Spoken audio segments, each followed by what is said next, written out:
Who? Charlie Franklin. He said... You Charlie's boy? What's your name, son? Jimmy. It's a pleasure and a privilege to meet any one of the Franklin's. Now, do you want a drink, son? No, thanks. I've got to get going What can I do soon. for you then? Listen, you have a talk here, we're all pals. Well, I wanted some pills. Oh. What do you want? Herbal arts, blues, dexedrine? Some blues, huh? I've got a tenner. No, not yet. 5 pints of bitter, your favourite party trick. 5 pints of bitter, balanced on your brick. 5 pints of bitter, it must be really thick. 5 pints of bitter, it makes me bleeding sick. John Bindon, all I've heard of you. John Bindon, is it really true? You're a better man than I, John Bindon, better man than me. I wouldn't like to stand next to you in the lavatory. I mean, I'd really like to know from this and that report, how the fuck do you keep it up without any real support? Oh! How the fuck do you keep it up? But the pints are on good so. Oi! How the fuck do you keep them up? It's more than bleeding what? John Bindon, all I've heard of you. John Bindon, can it be really true? You're a better man than I, John Bindon, a better man than me. I wouldn't like to stand next to you in the lavatory.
She was a princess, at one time second in line to the throne of England, and he was one of London's most notorious and violent criminals. Together they would create one of the biggest hidden scandals in royal history, one that, if fully revealed at the time, could have rocked the monarchy to its foundations. I think she found John very entertaining. I know there's always the speculation about did they, didn't they.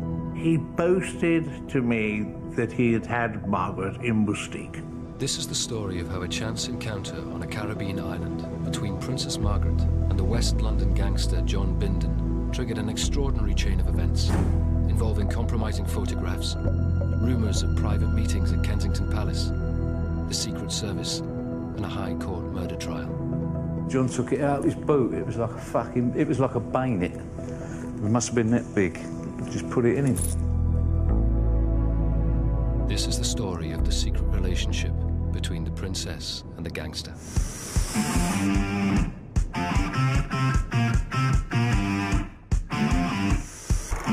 It was 1974, and Princess Margaret was in her prime. Still regarded as one of the world's most beautiful and glamorous women, and married to the dashingly bohemian Lord Snowdon. Stars of stage and screen sought her company. The press clamoured for pictures, and the public couldn't get enough. But the dream royal marriage had been a sham for nearly a decade, with Margaret and Snowdon having both had affairs.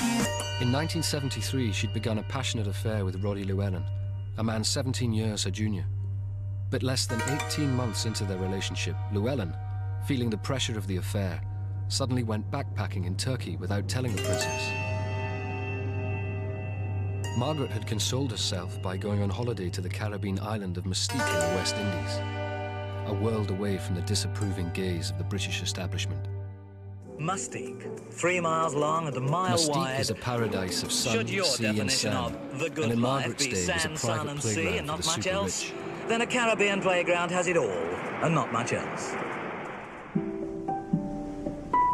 I think Princess Margaret liked the island because the hoi polloi were not there. It was incredibly exclusive, the place. You really couldn't get on the island unless you had the permission of the owners of it. Mystique was owned by the Honourable Colin Tennant, an eccentric Scottish aristocrat who was not only an ex-boyfriend of Margaret's, but had also set the princess up with Llewellyn the year before. Colin Tennant, who was the ringmaster. Did she behave badly? I don't know. Very few people from the outside world ever went there, but I think she most certainly drank too much. I think she had liaisons with male people, and she could get away, quite honestly, with murder, because nobody on the island was ever going to tell on her.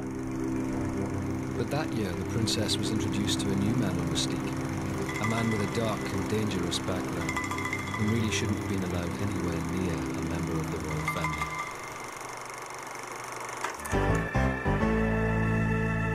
It was 1974, and Princess Margaret was on holiday on the Caribbean island of Mystique. The tiny island, only 3 miles long by a mile wide, was Margaret's private paradise, where, utterly free of the British press and public, she could behave however she liked. But with little to do other than swim and sunbathe, the princess was bored. Also holidaying on the island was Dana Gillespie, an upper-class girl turned actress and singer. She'd invited an actor friend to join her on Mystique that year. From more humble origins, John Biffo Bindon had appeared in several landmark British movies of the late 60s and early 70s, such as Poor Cow, Performance, and Get Carter.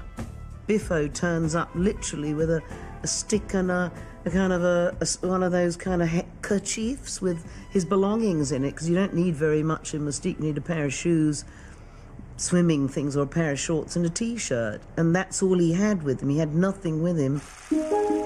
Bindon had a reputation as a highly entertaining storyteller, and as a show business type, he was deemed suitably amusing company to be introduced to Princess Margaret.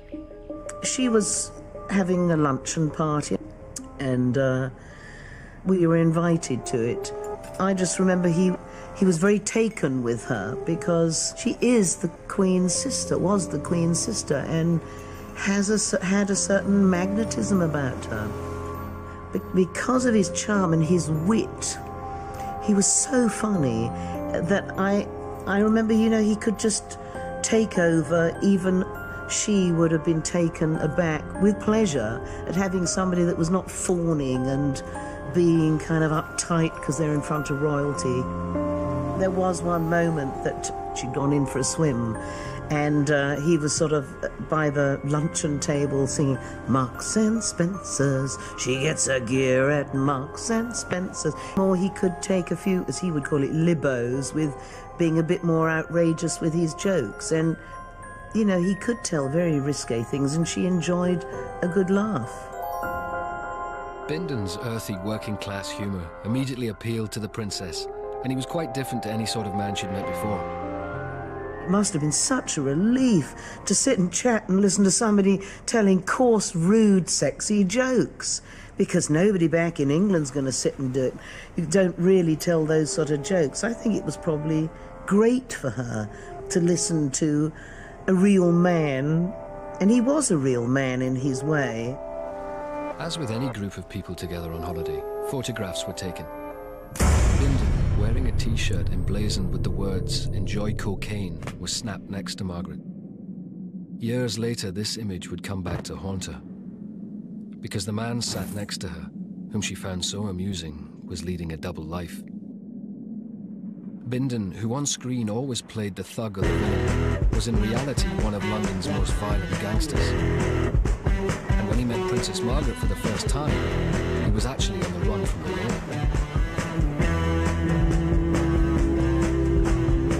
Bindon had grown up in the post-war slums of Fulham. Throughout the 60s, he'd served prison sentences for GBH, living off the earnings of prostitute, and attempted murder. By the beginning of the 70s, Bindon was a notorious figure in gangland London. He seemed to have obtained his income from protection rackets in the pubs, clubs, just going around into the pubs and demanding money for going away. He was involved in every criminal activity.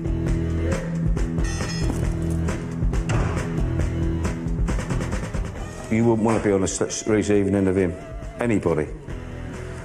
If you was on the receiving end of him, you was in trouble. It wouldn't go away. And whether it were 2 or 3 years later, he'd never forget.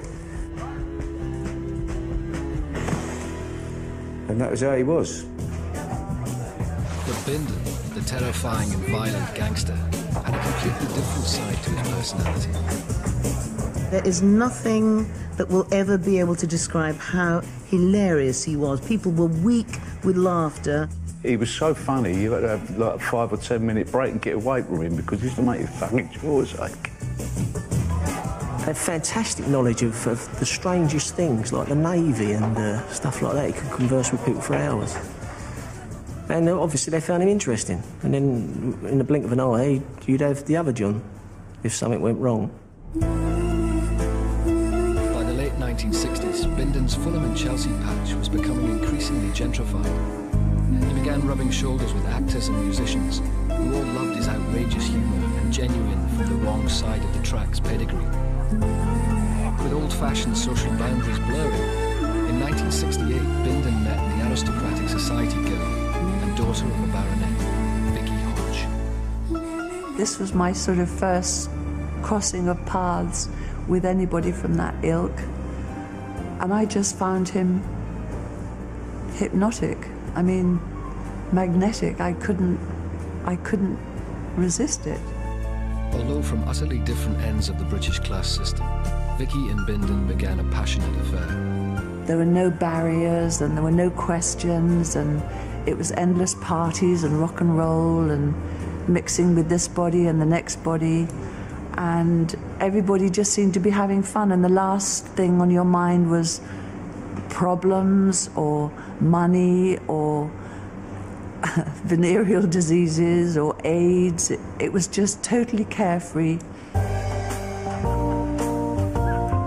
Vicky had discovered that Bindon was famed for being extremely well endowed, something that he loved to reveal at any opportunity. He had these party tricks of whirling it round like a helicopter. He used to slap it on the bar. And it just used to, because I'd never known anything like this, I just thought it was frightfully funny. I didn't realise how kind of offended people were by it. And he used to make it to come out like a fucking fireman's hose. And he'd slip the handles, half-pint jugs, not pint jugs, half-pint jugs. And it was about, I think he, what, four, 5? He used to get 5 half-pint jugs on get it. about 9 or 10 on there. Oh, I don't know. I don't remember. Yeah, I'm telling you. Well, he had a foot prick, didn't he? Yeah, he had a foot prick. Mate, he's got a baby's arm hanging out of the pram.